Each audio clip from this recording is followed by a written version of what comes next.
Hi everyone, great to have you here. Sorry for the short delay. We had a few technical hiccups. I hope everyone is well.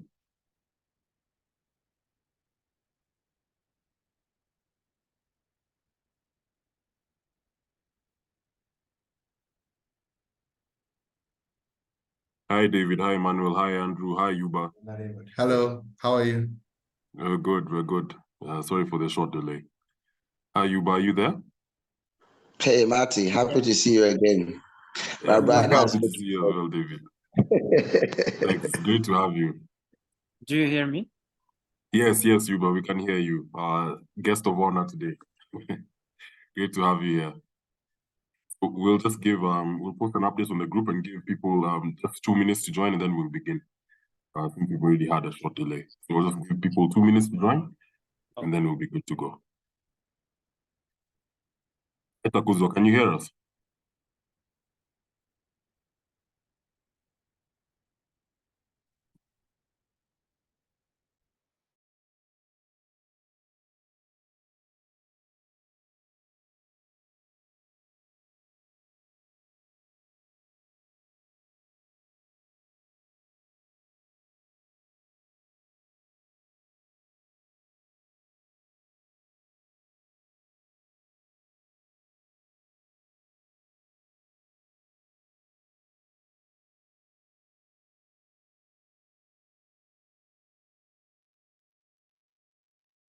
Good afternoon, colleagues.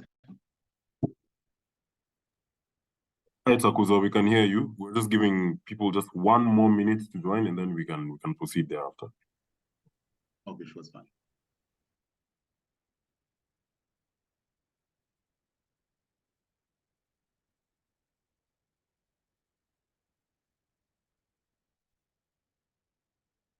Okay.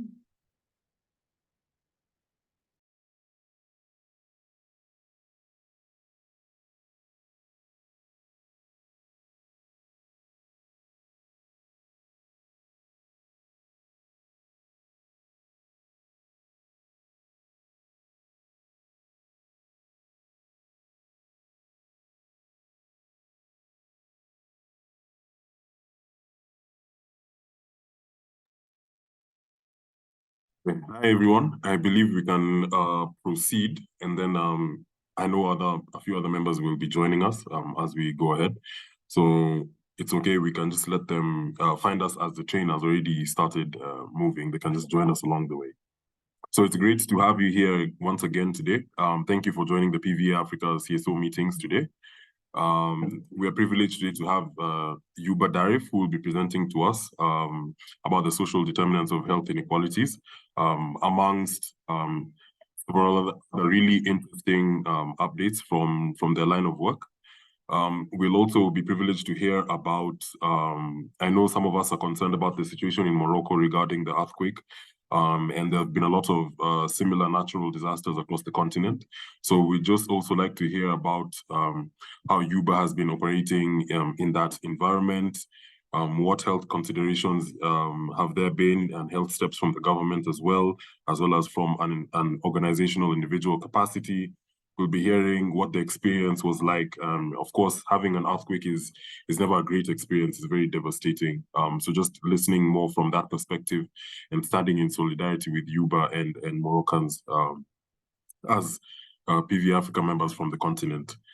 Just to give a short update also about what PVA Africa has been up to. We've been engaged in a few conferences.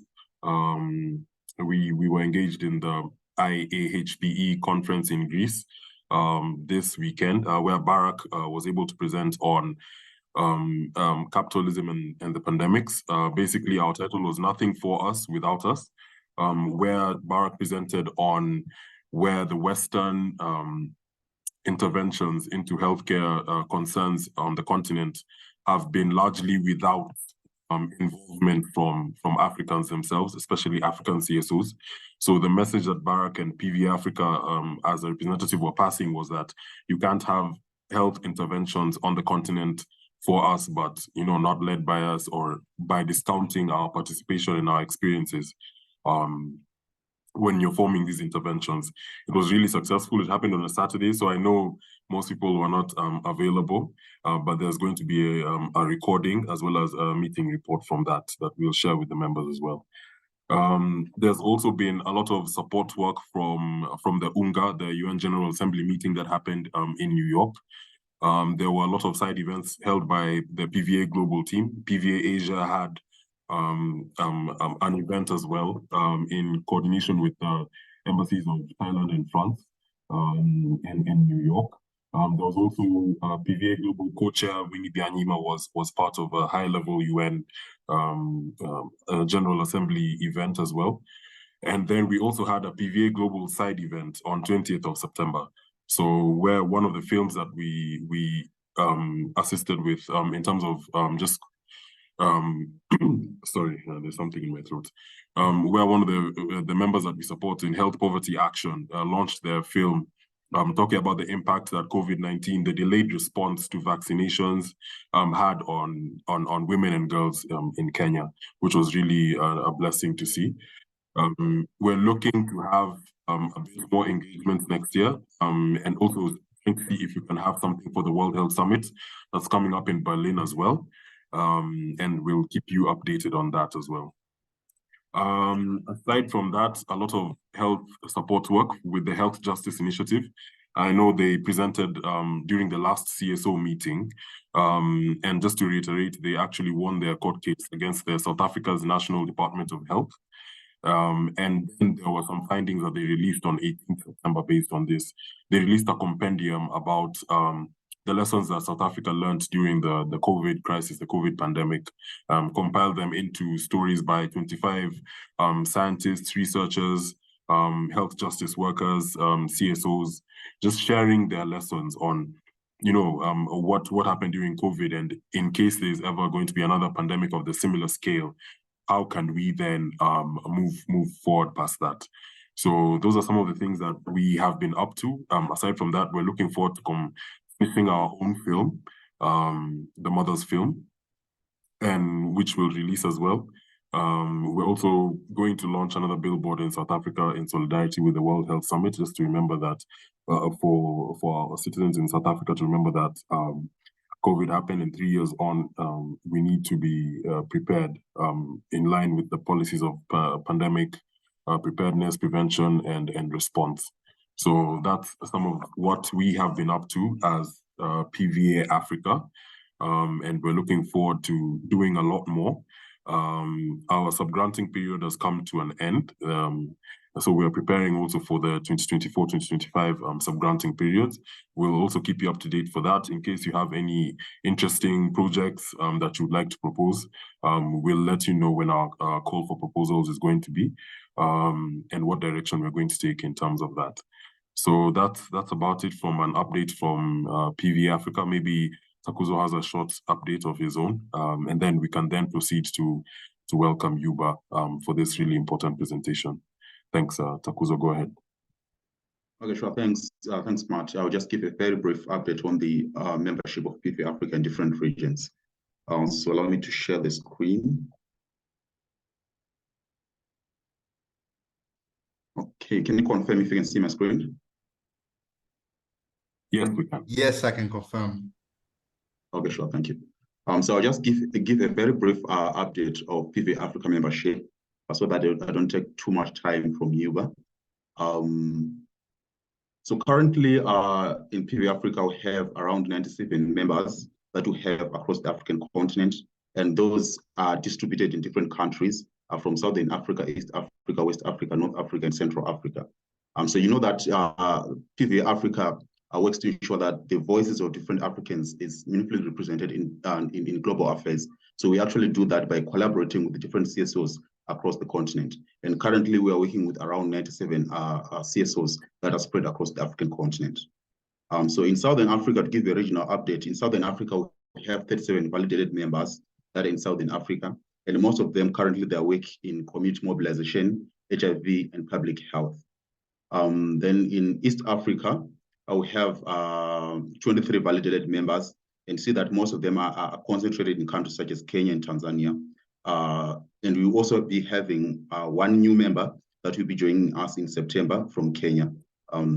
So currently, we are welcome to more CSOs that are coming from countries such as Somalia and Sudan, as we've seen that those countries have the least representation in PVA Africa network. So if you know the CSOs that work in these countries, you can link them up to the link that I'll share in the chat so that they can register to be part of PVA Africa. We also have around 3 active members in North Africa, and we're also trying to grow our membership in the region. So I think we'll get in touch with some of our partners that work in the region so that we increase our footprint in North Africa. In Central Africa, we have 17 validated members, most of them coming from Cameroon and DRC. And this year, part of our strategy is to actually have more CSOs that are coming from countries such as Cape Verde and Equatorial Guinea. So these are Lisbon countries, and we've seen that we actually have a gap in the PVA Africa network. So in West Africa, we also have 17 validated members, and we are going to welcome 3 more members that will be joining us from Benin and Nigeria. So we are also working with our partners to increase our footprint in countries such as Cote d'Ivoire, Niger, and Burkina Faso, where we currently have the least footprint. So most of our CSOs that we have, they actually work in different sectors. So some of them work in sex work, some of them work in HIV, some of them work in community mobilization. So you see that the most represented sector in PV Africa currently is community mobilization, and the least represented sector is sex work, which only accounts for around 3% of members. So we are also trying to increase organizations that work in this sector so that the health rights of sex workers is not neglected. So I think this is all that I have. And just to say, if you know some CSOs that want to join to be part of PV Africa, they can join through our link that is found on our website, on our Facebook page, and on our Twitter page. I'll also share this link on the chat so that they can formalize their membership. I think that's all. Thank you, Matt. You can take it back.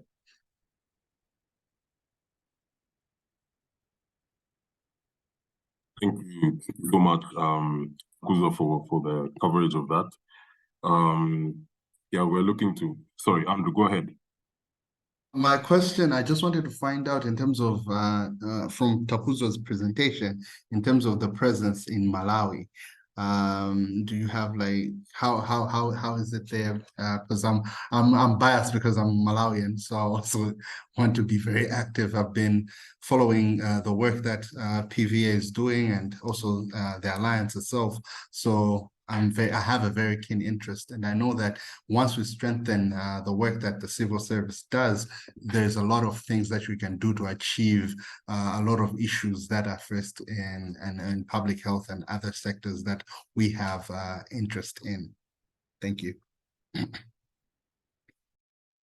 Sure. Thank you very much, Andrew. So we currently have some partners in Malawi. For example, we have George. I think today he's on the meeting, but we also have George from Malawi, who we work with in some of our projects called Post to Arms. But we are also welcome to have from Malawi, because I think right now we have around 3 or so active members from the region. So if you know more CSOs that would like to partner with us, we can just link them up for them to register through that found on our website and on our Twitter page. Again, thank you for the question, Andrew. Yeah, and just to add on to what Takuzo said, yeah, George Gobe is one of our really interactive members. He was here during the last CSO meeting, I think the last 2. And then we also have one of our sub-grantees, Purple Innovation, is from Malawi, led by Patricia Mtungila. With them, we've been able to release, I think, 9 COVID-19 corruption stories about, you know, some of the promises that the government had made based on the COVID-19 funding that was received by IMF and similar organizations. So we released 9 stories in conjunction with some of the journalists in Malawi, which was a really impactful story. I know our donors have really been speaking about it. So I believe we have a really good established relationship with Malawi.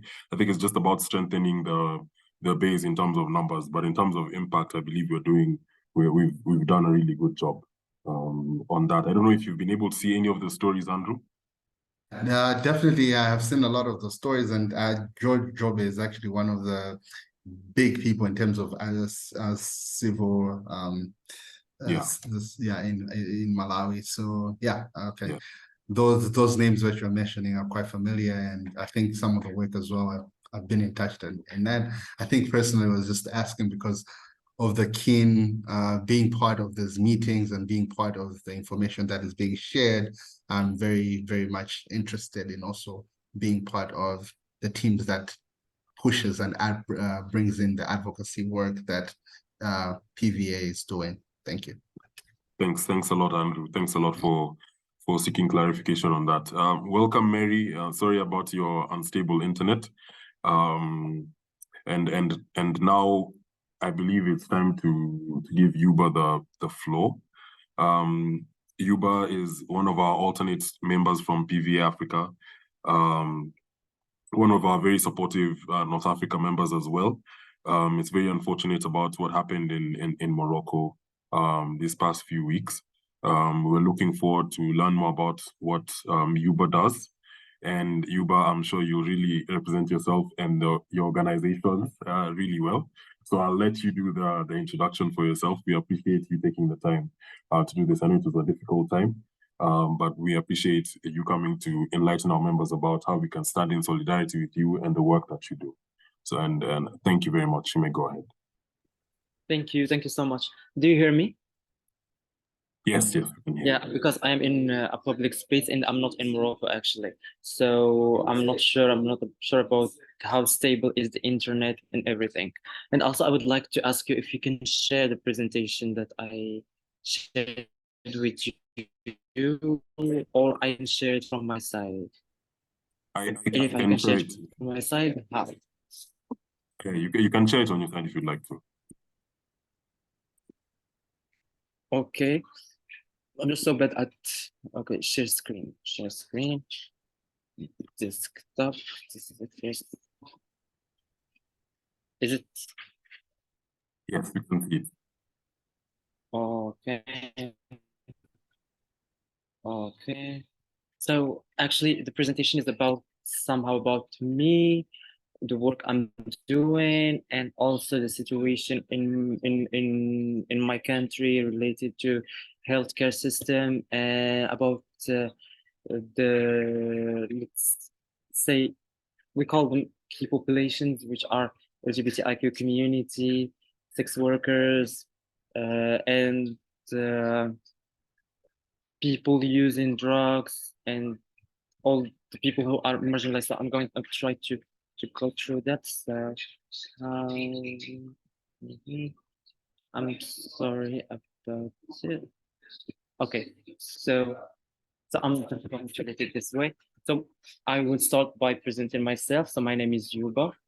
I would love to share a little bit about my background as a person from North Africa, a conservative country,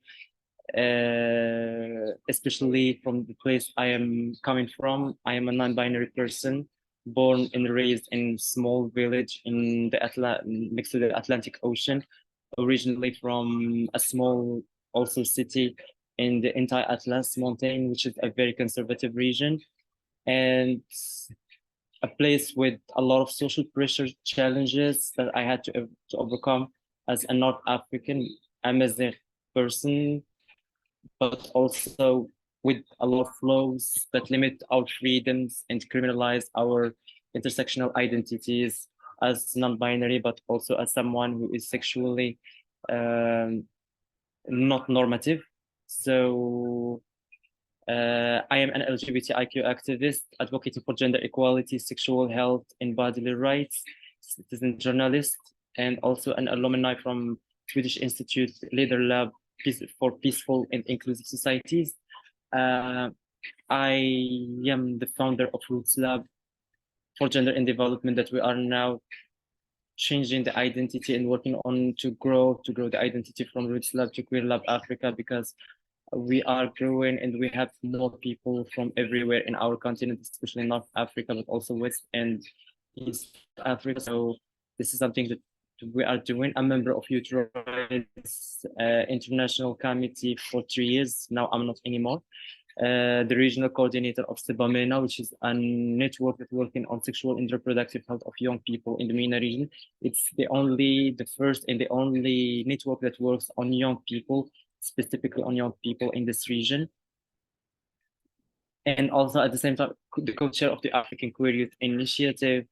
Throughout these years of engagement, I worked on research studies with international organizations such as Article 19, and also with the Stanford University and some other bodies like UNAIDS, Global Fund, and also UNESCO. So my engagement actually this photo. It's really a very nice photo. I love it so much. It's from childhood, and it reminds me a lot of the journey I came from. It's the day that I found it, and I wanted to share it with you. So I was engaged since I was young. I loved to advocate, to speak about freedom, to speak about body, to speak about who I am, because since childhood I was really not not conform to what society and to what the people from my village used to see as the norm. But the turning point in my life was 2019 with the Arab Spring, where people from all the region went to streets in Morocco as well, with the movement called 20 February, and it started in 20 February 2011, where people went out and said, conquer the streets, just like you say in the picture, and say stop to corruption, to say what they don't like in the system, and even some of the people who were there were mad to say we don't want even that system anymore. So it was like millions of people, millions of Moroccans concurring the streets, and it was where the LGBTIQ community came out publicly to Moroccans and say yes, we exist too. So this is where I first saw that there is some other people like me, because the years before I was just feeling like I'm alone. I didn't even understand what's going on and just trying to be shy. And this was the point that made me understand that I am not alone, that there is other people who advocate. I was young, but I had the chance to participate, but also to see those people being there, out there, facing the society and trying to be loud and about our rights. So I'm calling this the road from Roots Lab to Queer Lab Africa, because I started this initiative that I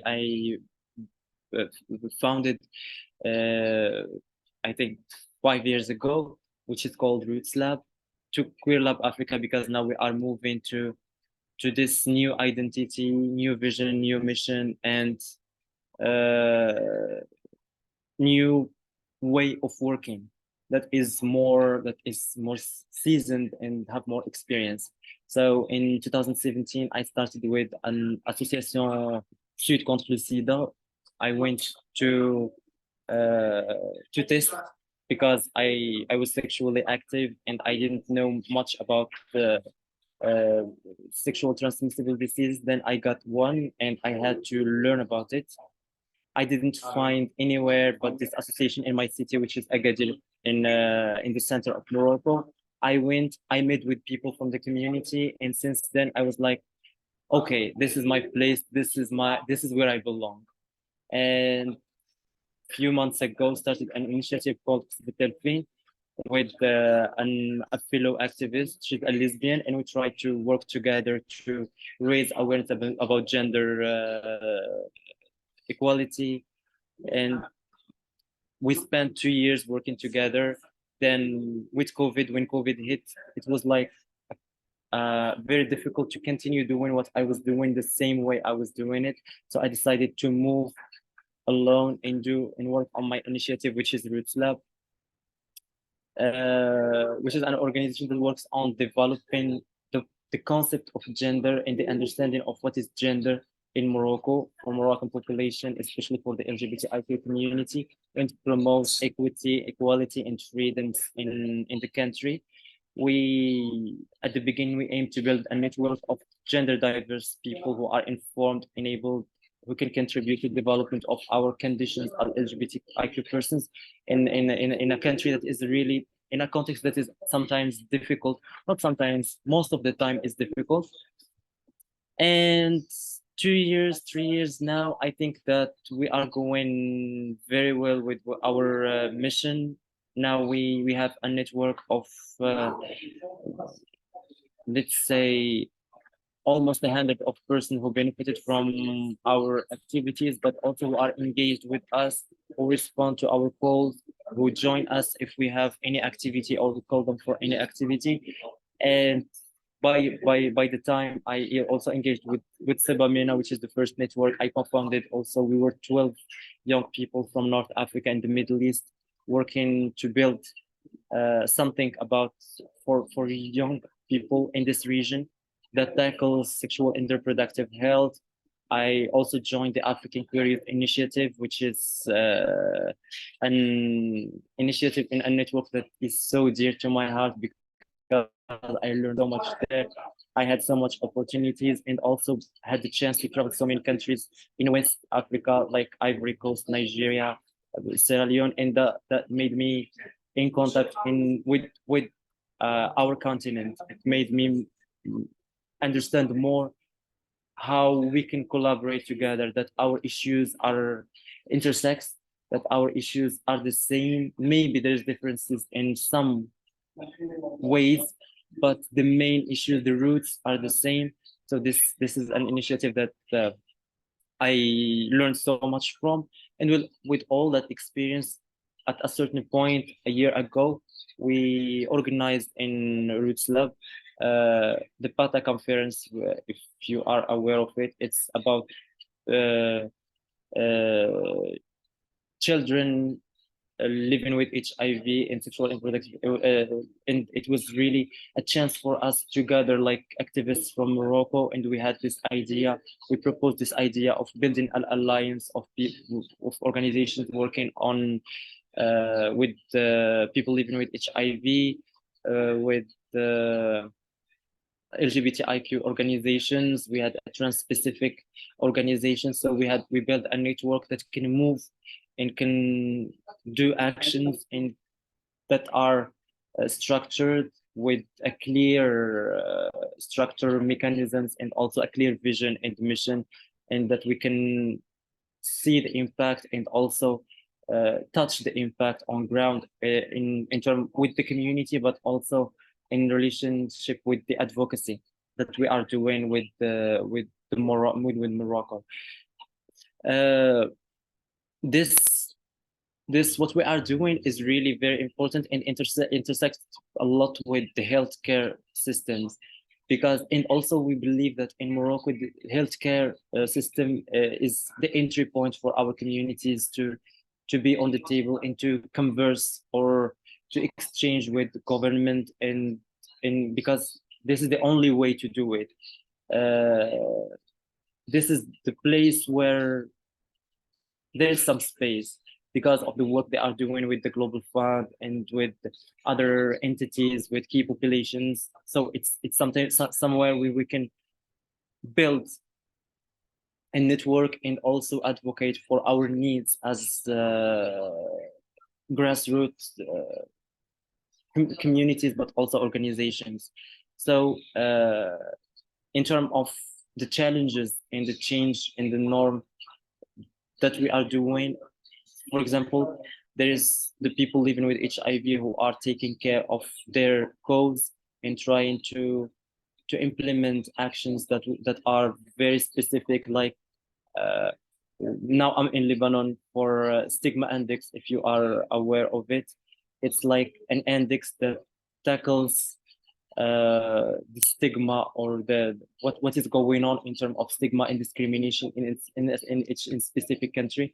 In Morocco and Mauritania are the only countries from the the North Africa that that did this study, and now we are here to share our experience about how we did it, how we interviewed people, what are the norms, how to respect the interviewees, who are the communities that are going to do it. For example, a person living with HIV should be interviewed, but a person living with HIV, if possible, a trans person should have in front of her or him or them a trans person, so they can give the information, they can feel safe, and also create an environment that is safe for both parties.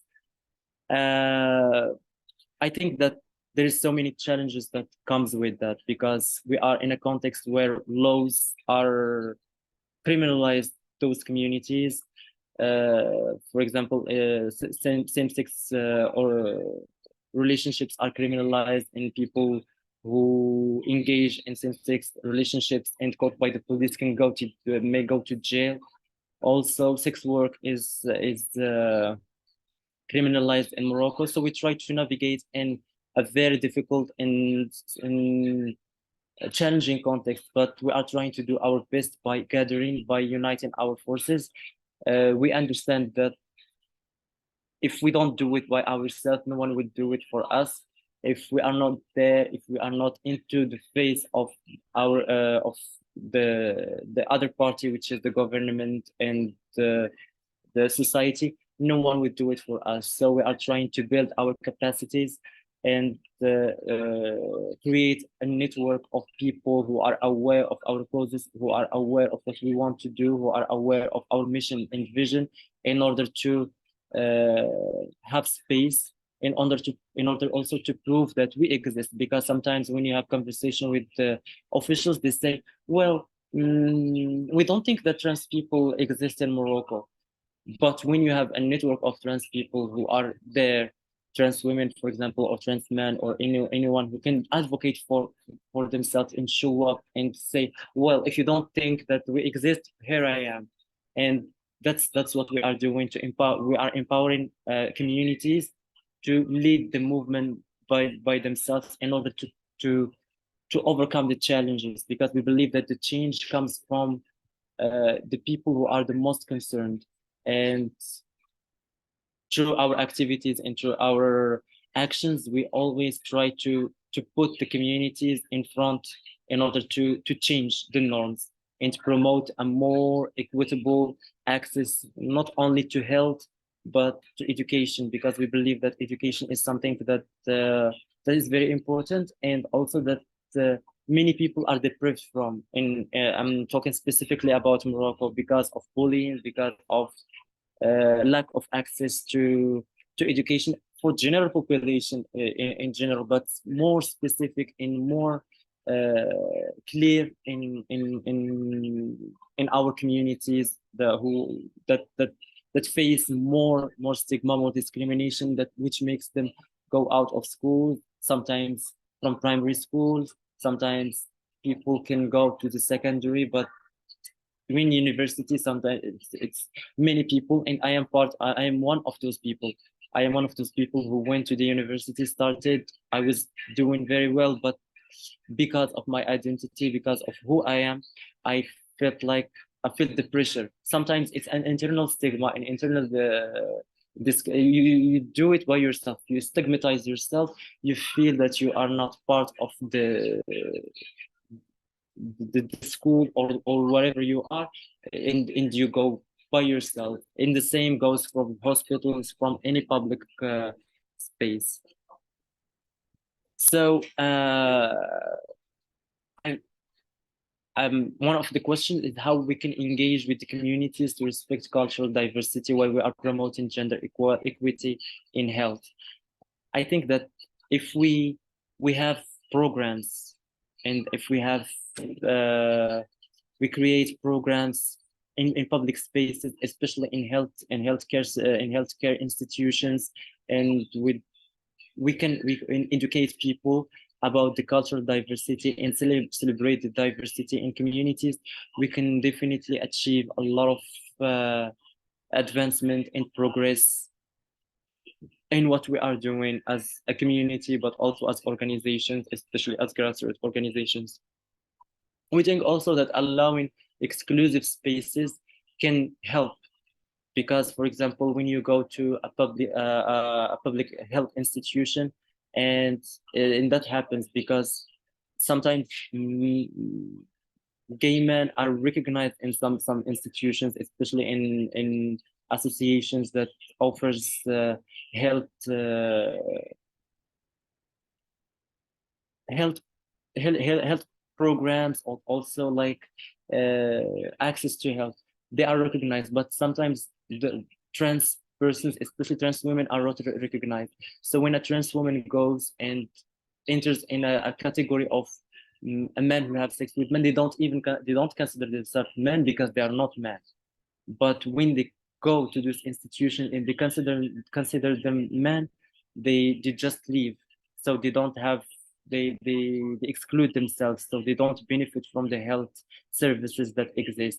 I think that sometimes having and allowing some exclusive spaces, and also for specific communities, can help us in engaging with communities and respect the diversity in order to achieve equity and gender equity in the health in health.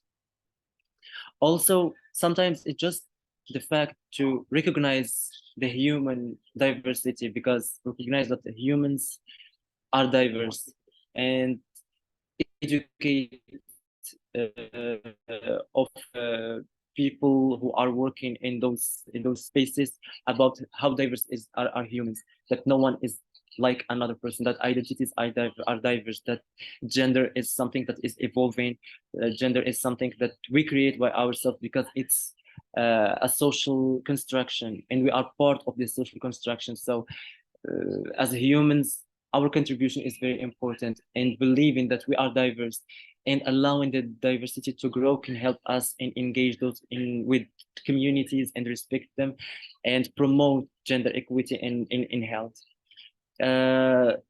Also, maybe sensitize. I think that sensitizing about how patriarchal system can be harmful for everyone, even for men, is very important, because we live in a system that is not equal, that gives more power to a gender over another one, to that a system that is not doesn't push for equity, and that gives a lot of privileges to a gender over another, is very harmful to what we are doing. So it's very important to sensitize people and to make people understand that this system that we are living and that we are creating is not good for anyone, even for the people who are benefiting from it currently. So it's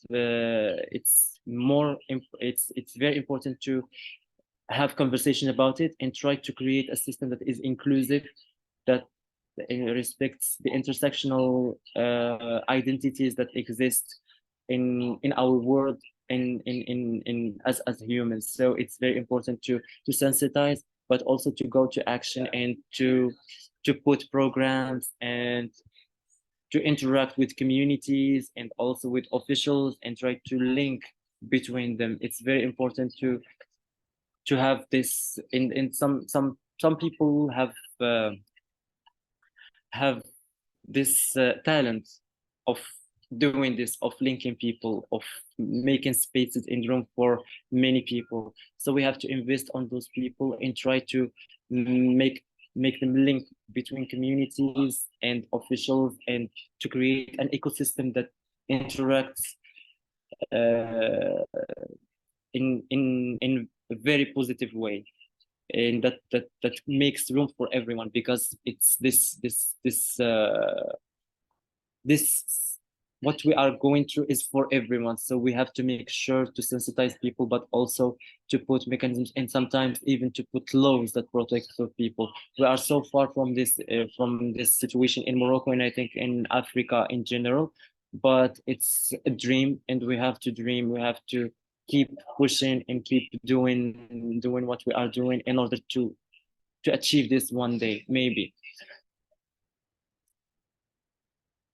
So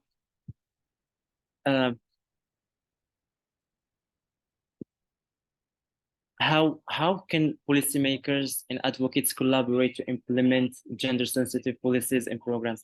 I think in Morocco there is especially the health ministry is something that is a very important entry point, because it's where all communities gathers and health is accessible to everyone, even though there is a lot of discrimination for certain populations over others.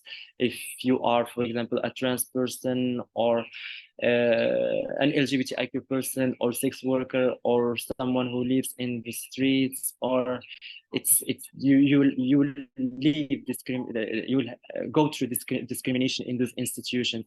But the thing is that it is a space that welcomes everyone. When you are injured, if anything happens to you, it's somewhere where you can go and have the medical assistance. And also in our advocacy, it's the only ministry that we can have conversations with.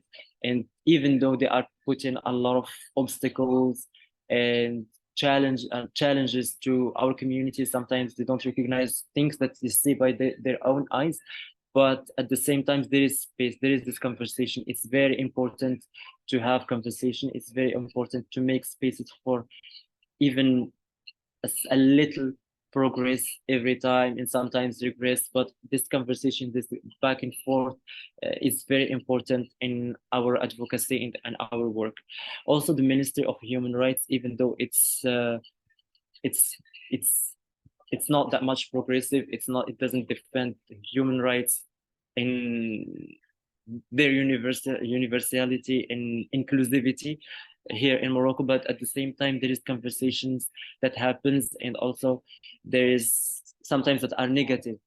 But I believe that even with negative conversations, at least there's a conversation. There's the mention of certain communities. For example, when the Minister of Human Rights says that we are LGBTIQ community are gaining power, and we have to do something about this. Or that we are not going to abolish the law or decriminalize those communities, or anything that is very negative in the words they are using, and in anything that they are saying. But at least lately we can see that there is conversation about those communities, and it's very important for us. Those are some entry points, some little doors that we go with all our capacity and forces to benefit from, and to create other conversations, and to also do our campaigns, and to try to convince communities that those communities are not harmful. Those are humans, and humans are humans everywhere, and humans are diverse by nature. So we have nothing to do about it. We have to deal with it and to be inclusive in order to create a system that is good for everyone, and that can accommodate everyone, and with all the diversities that exist. There is also the penal code that is, we have a conversation here in Morocco about the rectification of penal code. The feminist movement, also the LGBTIQ movement, and all people are trying to push for their agendas, but also there is a backlash from the other side. So we think that those places where policymakers and advocates not necessarily can collaborate, because we don't collaborate right now. We don't have space for that. But at least where we clash, where we speak, where we exchange, sometimes not necessarily that our voices are heard, but at least we are voicing ourselves. We are doing what we have to do, and we are saying that we are here, we exist, we are Moroccans as well, and we have to benefit from the rights, and we are not criminals. And the most important message that we are trying to send, that we are not criminals, and we don't deserve to be put in jail because of our identities, or because of our sexuality, or anything that has to do with our identity. So we are trying to create a national debate, but also go to regional spaces and create and push as well, like in North Africa, but also in the spaces that we are creating here, to push from other sides, like to spread awareness about what's going on in our country, and try to learn about what's going on in other countries and have ideas, and maybe learn from the advocacy that happens, for example, in Tunisia or in Algeria or in Egypt, even though all those contexts are very challenging and they are not they are very difficult contexts, but at least we are trying to understand what's going on, what's working here, and try to put it together. And also on the global level, because we have access through our work to some global spaces, and we are trying every time to voice the what's going on in Morocco in terms of gender issues, gender sensitivities linked to health, but not only health, to education, to the social life, to the public spaces, to the violence that happens, because we are living in as a community, we are going through a lot of violence here in the country, a lot of violence from the society, not necessarily from the state, because it's very rare that something happens that comes from the government or the state. It's mostly the society that is pushing, that is beating, that does a lot of violence towards our communities. And we think that it's very important for us to exist and to remain here as advocates, and try to voice ourselves. Even most of the time policymakers don't hear about us, but we are doing it. We are doing it anyways, because that's the way we can survive in such a very challenging context. So as a human rights activist, also something that is very important in Morocco is that there is many universities that have gender studies departments, and this is very important that we have people who study about gender, who understand gender. It's sometimes, and most of the times, in some universities, they are doing it in a very binary way. But as human rights activists and LGBTIQ activists and people who advocate for gender sensitivity and gender inclusivity, we try to push and also to take space from those universities and give, for example, do some debates, do some activities within those departments, in order to raise awareness and show that gender is not binary. Gender can be binary for some, but also non-binary for others. It's fluid. It's something that we explore. It's something that we live. It's about who we are as humans. And as I said before, humans are diverse, and that's nature. We had nothing to do about it. I don't know how if time is good. Yes, you have about 5 minutes left. 5 minutes. Okay, now we move to the earthquake. The earthquake. So Morocco was struck by a powerful 7 magnitude earthquake. It was a very powerful earthquake. I mean, lives.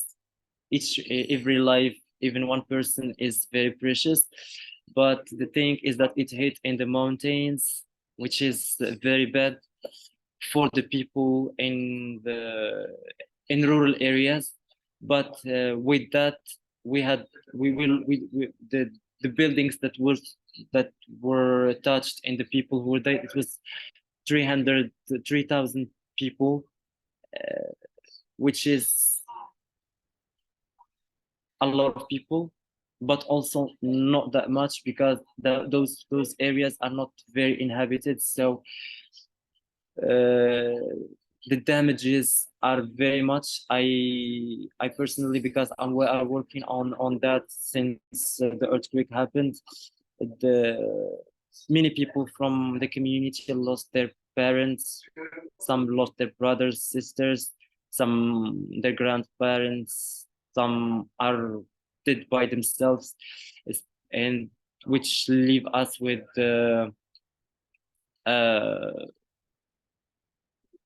very difficult situation, because those are people we know, those are people we work with. Some people lost their parents, some are lost, but it's I don't we try to do what we can do. We organized because we know the messages since the earthquake hit, and the messages that were circulating on social media and on ground were that it's because of homosexuality, it's because of sex work, it's because that people, non-conforming people, gender non-conforming people are very visible on streets. That's why God punished us with this earthquake.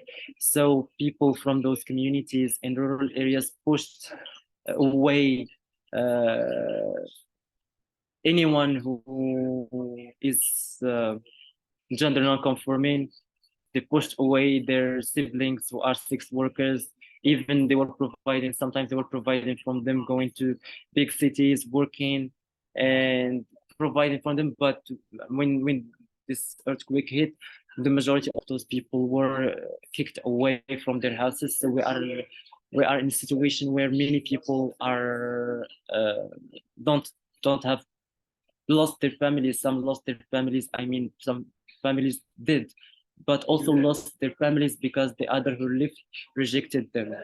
And also, like, it didn't happen only on the ground, but also on social media. People were saying the same messages, circulating the same messages, that we are punished by God because of what's going on, basically because of us. So we are trying to, which left us with an intense feeling of stigma and discrimination within this period. But we are actually trying to push back, because this crisis made us understand even more how fragile is our community, and urged us to move collectively. So as Queer Lab Africa, we try to organize a hackathon of 2 days in Marrakesh, where people living with HIV, sex workers, LGBTIQ persons, people from other countries who are living with us, immigrants especially from sub-Saharan countries like Congo, Ivory Coast. There were people from Sudan. So those people from the community who were there, and we try to come together to send a powerful message that we are, even in the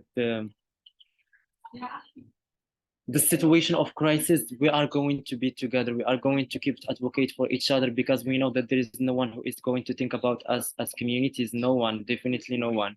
So except for of ourselves. So we did 2 days hackathon, thinking about our needs, and we try to identify our needs. Basically, the needs are psychological support, especially for people who are not Moroccans. That's something that they need. They felt really frustrated. They are far from their families. They are living outside of their countries, and they don't have people who their families next to them. So they are living this, sometimes they have communities but alone. So they need therapy. They need mental health care. It's very important, and they asked for it clearly. You can see it in the eyes of people. You can see that people are frustrated. You can see that people are waiting if anything like this will happen again, because it was really a very strong earthquake, and we felt it strongly. I live in Marrakesh. My parents live in Agadir. In both cities, we were hit. So the frustration that that you live in a city, that you care, and you care about yourself. You think about yourself as the earthquake hit, but also about your family that is far. It's a very confusing situation. So people need access to mental health and psychological and emotional support, but also to basic needs, because there is people who lost their houses, some people who don't have where to go, and also food, sanitaries, like things basic needs. So the needs are very basic. We had people with us in the hackathon from rural areas and urban areas who were talking about their experience, and it's very diverse. The situation is very diverse. The people from rural areas, especially sex workers who comes from rural areas to the city and work, and now they are left behind. I think that is when sometimes lose their families. We had a lot of people with us in our hackathon who lost their members of their families and still stand and come because it was a community call. And now we are trying to look for people who can support us. We reached out to I'm just Love Alliance, if you know. They are working with us as funders, also Outright International, and trying to see if there is any partners who can support us, who can support those communities, because it's very important, and we need those people to feel that they are not left behind, because the feeling of being left behind is really real and it's difficult. And we give promises to people that we are going to try our best to find resources to be able to support, either with psychological support or basic needs. Now we applied to two funders and with just small grants, because it's not open, grants are not open. So if they have some small amounts of money that we can use in order to respond to the situation, that is very I'm not sure if I was writing things, but when I was speaking, I feel like I was a little bit confused, didn't transmit the situation clearly, and I hope it's clear. But the situation is a little bit difficult, and we really need support, because it's time for the community, communities to feel supported. And if we do it now, other people from people in general will know that those people are not alone, that there's people who look after them, and will understand that we are not just individuals, that they can do whatever they want. They can beat people, they can throw them away, they can kick them from the house, but that there is opportunities for those people, that there's people who look after them. And it's this time on these times where we can show our solidarity and show up to the community. And yes, thank you so much for the opportunity to present. I hope it was clear. I basically did it quickly because I had a lot of work to do on ground, but also I had to travel to here to Lebanon with the Stigma Index in order to share the experience of Morocco about how we worked and stuff. So I didn't have much time to prepare it. I prepared it last minute, but next time if I had a presentation to do, I promise that it will be more solid. Thank you so much.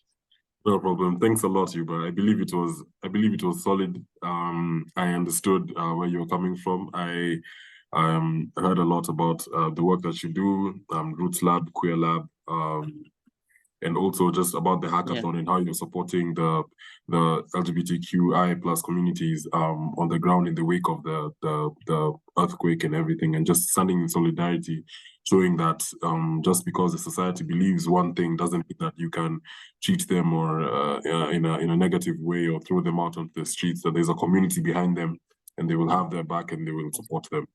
So we definitely got that message. People showed up. I mean, I didn't expect people to show up. People showed up. It was a call of one day, like in people coming from Casablanca, from Marrakech, from Agadir, from Teroudan, from Essaouira. Like the community was really, we felt that there's a community, people who lost their families, people who lost their close people, and they were there. They were contributing, and they were smiling, and they had fun, and they understood that if they have no family, we are an alternative family. It was really a moment of solidarity. We are so proud of it. I love it. Is there like a place we could see like pictures or something, like when you're ready? Maybe you can email us some of the pictures or like a social media post or something. so that we can just see how it looked like and share with the rest of the members? Yes, I will try. I'm so bad with technology, but I'm trying. I will. Okay. In the meantime, as you're looking for that, I don't know if anyone has any comments that they'd like to share in the meantime. I saw Emmanuel was really posting comments in the chat, as well as Mary. Do you have anything that you would like to share?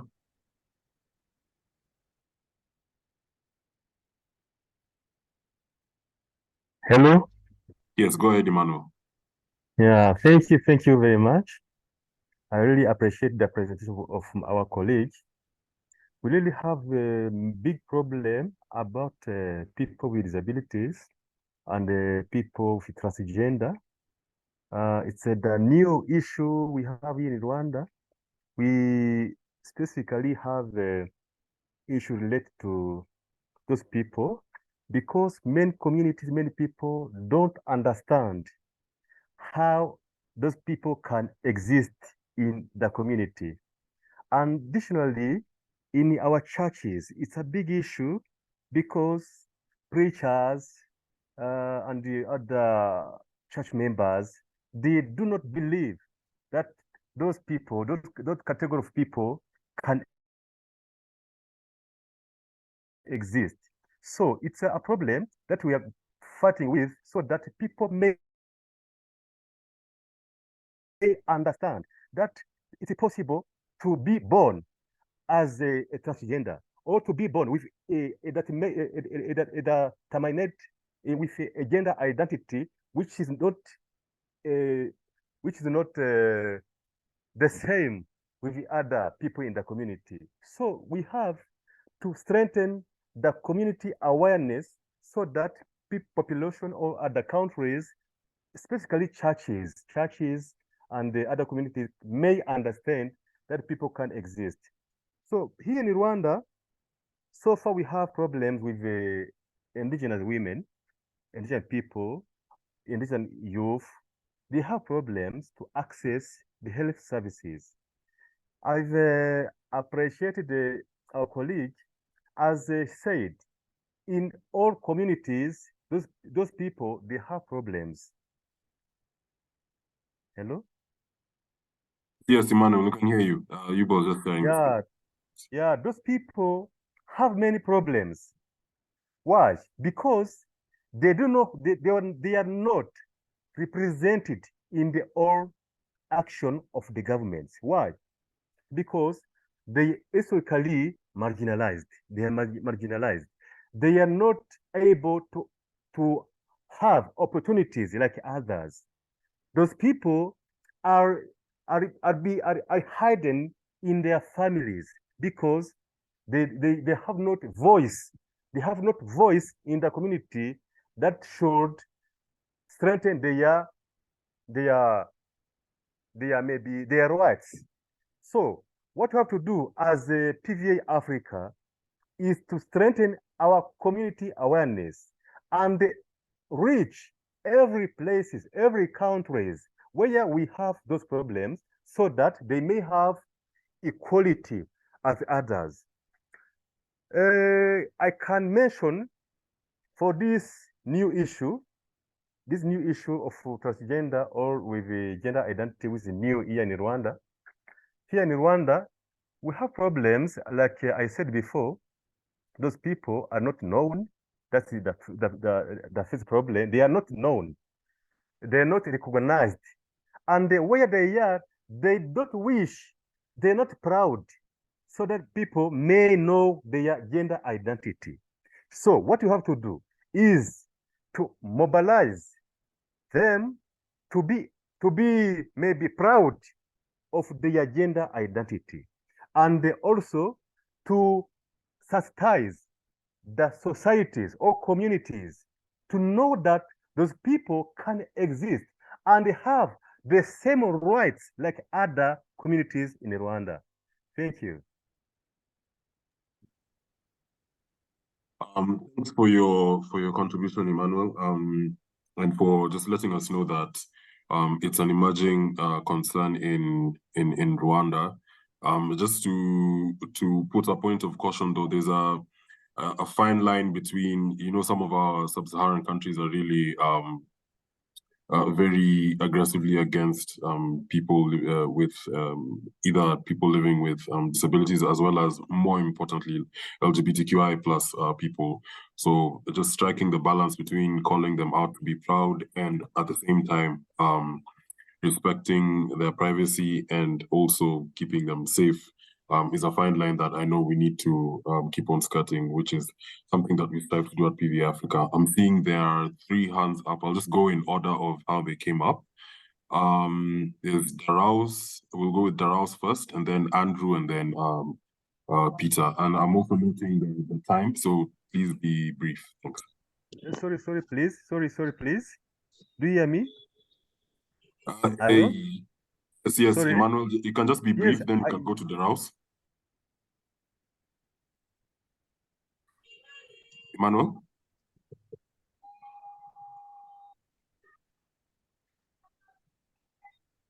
Sorry, okay. Daraus, I believe you can proceed. We can't hear Emmanuel.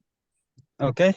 Yeah. So Thank you, my point, I just wanted to state that I was just trying to concur with what he shared, what is happening in Morocco, that is also in Malawi, it's also very criminalized. And I wanted to share with what Matea mentioned, that it's also very hard for people to come out, because the biggest struggle that a lot of people face is before even they come out to the general society, it's within their families. And so in living in a country like Malawi, where it's very, the mindset is very behind, but also like in issues where there is need for services that people have the right to, for instance, healthcare, it's quite really hard. And I work within a mental health hospital, and so it's very, very important for us also to advocate for people to get those services. Thank you. Thanks a lot for your contribution as well, Andrew. Daraus, go ahead. Thank you so much, all the speakers that have come before. My name is Daraus Bashire, founder and executive director for Purpose Healthcare Africa, Uganda. I want to agree with the previous speakers that the legal environment does not really give opportunity or space to the LGBTQ community to exercise their rights. And Uganda, it's very recent, a law. It's now a law that criminalizes whoever promotes or practices or is involved in the whole entire LGBT work. Now, and that doesn't take away the fact that it's a human right, okay?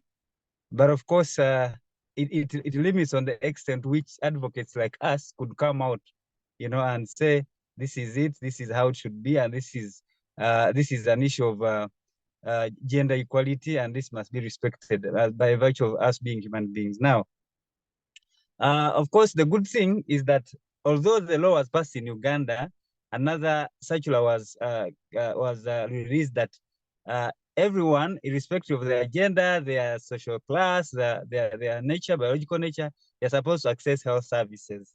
That was good.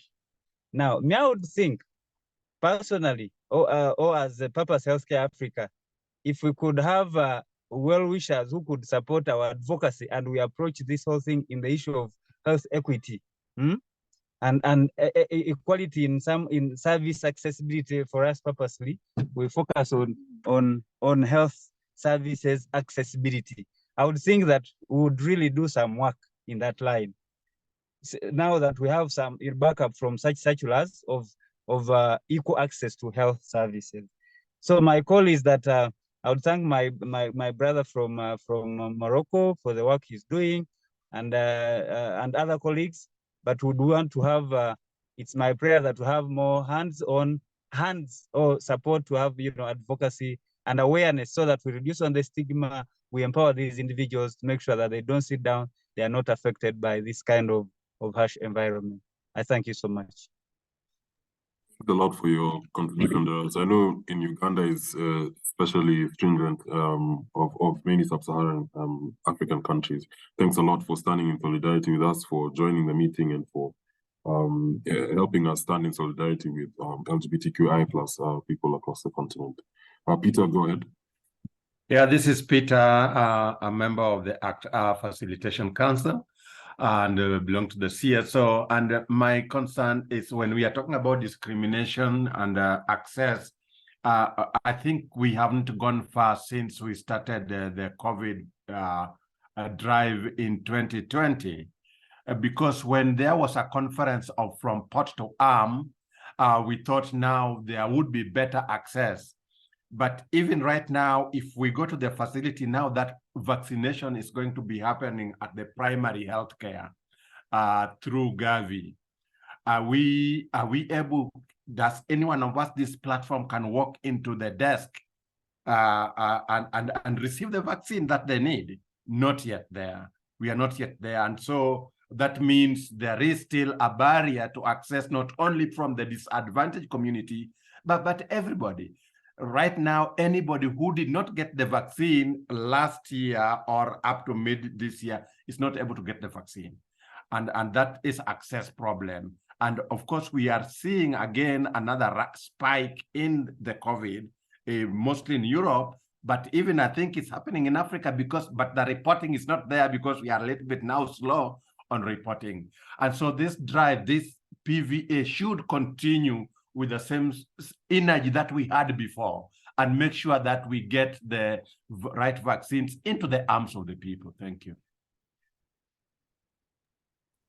Thank you so much, Peter, for sharing that.